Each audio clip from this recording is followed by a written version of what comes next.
Craig Gutierrez from Tier 1 Entertainment. I started out in eSports back when the term eSports wasn't here pa. Actually, ako naman personally, some of you know my story, some of you don't. Ang sa akin lang, I just wanted to help Philippine eSports grow.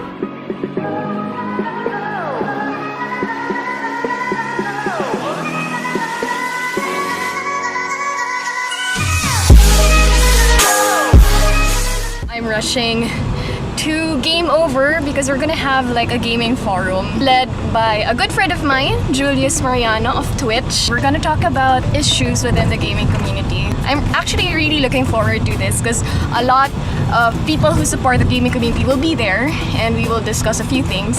Hopefully this is to address a few concerns within the community.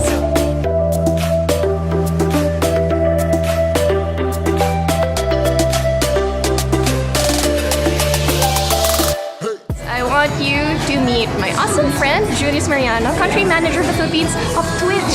Hello guys. Okay. What do we have today? Actually, we will have an open forum for esports.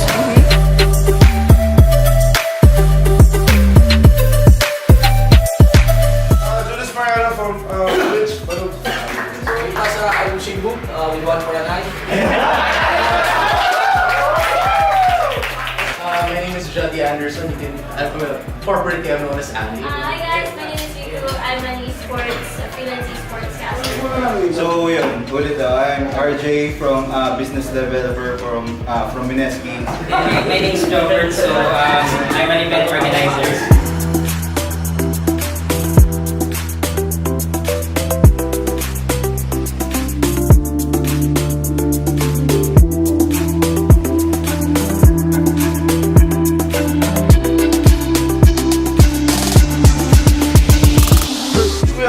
Nag-start ako ng post about this. Mainly kasi napansin ko una, may mga tumatawag sa amin before. Kasi I've been in the IT industry I think for 4 years na. So may mga tumatawag sa akin na how can we get back on sponsoring events? Senda ko dito is to how we can create more opportunities sa gaming. Alam ko may mga malalaking salary dito tao na nag-work sa gaming. You have Tier 1, Mineski, other notable companies, game publishers. Okay, so I've been a gamer for since I was a kid.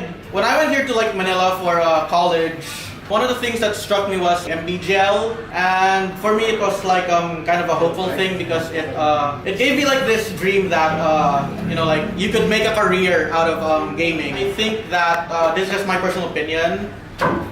Maybe starting talks with college students might be a bit too late. If you're gonna start, you wanna instill dreams in the future generations of esports professionals here in the Philippines, we have to preferably start with high schoolers because these are people, these are youths who haven't chosen a course yet in college. I really like what Noobs actually shared because I, for one, I'm a high school graduate. And as you go through life, you would understand. Doon nabubuo talaga yung mga dreams. Also, since I maintain relationships with 77 active paying sponsors in and out of the industry, I actually have intimate talks with them. So I really agree with you that there are a lot of sponsors, they love esports.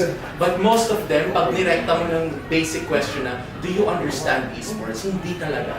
Most of them, hype, most of them may experience so maganda, but some of them, I don't want to name drop, but they've been in esports for so long, pero hindi pa pala ganun ka-grasp nila yung concept. So I think that this meeting is really good. It's a great opportunity for people like us to meet and brainstorm. Brainstorming is really important because we can help each other's business.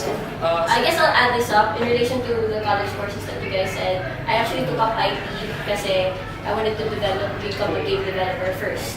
And then after thesis, I realized na I'd spend more time making games than playing games.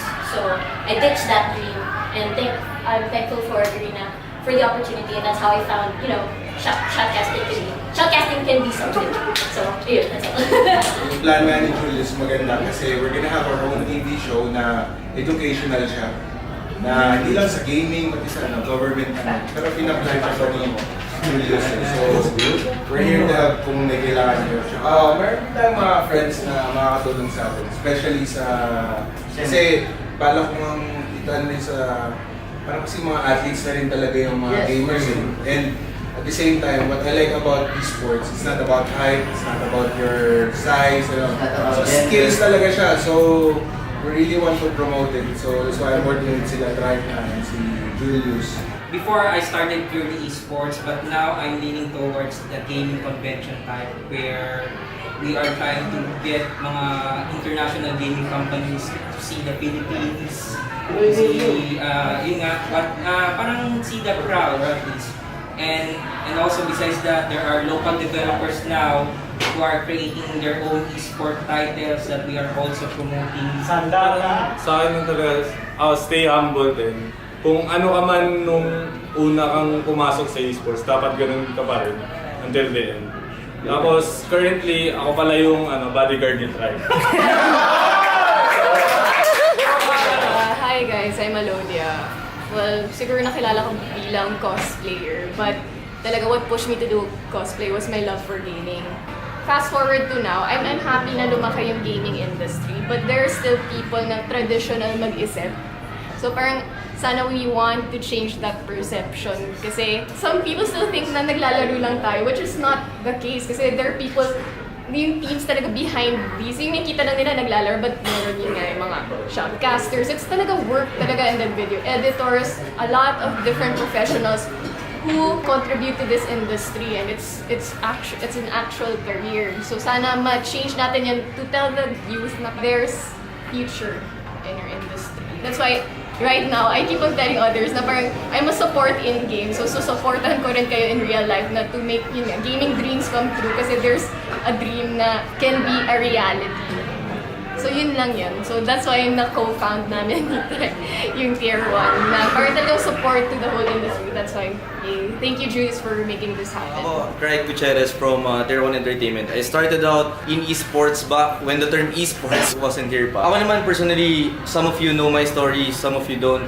Ang sa akin lang, I just wanted to help Philippine esports grow. Shoutcaster ako, pero at the same time, I care about this, I care about that, ganyan. So sa lahat ng aspiring dito, for me, you shouldn't care about your job title, you shouldn't care about kung ano ka as a person. Just do your job.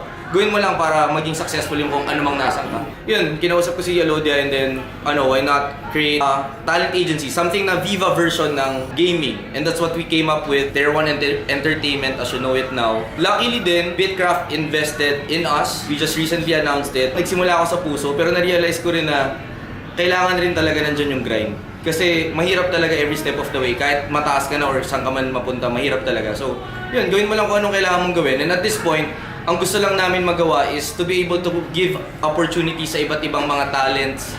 Kung ano yung pinapaniwalaan nila, yun yung pinapaniwalaan nila. So, if you want to change the perception na ang esports is not bad, we need to start sa high school. Tama yun. Ayun lang, we just recently got interviewed by GMA. Tapos sabi ng lahat ng kita mo nyo lahat sa comments eh. Lahat doon, siguro 80% negative. So that goes to show lang na, okay, we feel so good with everything that we've done for esports. Pero at the end of the day, 80% of the Philippines is still telling you na, violent yan, masama yan, ganun. And that's what I want to change. For me, Tier 1 is not here to appeal to the gaming community. We want to appeal to the bigger pie na nakikita namin na naghihindi. And yung talents namin, sila na bahala dun sa gaming community. Yun lang, yun ang isa. Pero from everyone that I've heard kanina, it seems like one common thread that keeps being tackled is opportunities in esports. Now, although I have to leave, I hope na this is something that is central to any discussion that goes forward.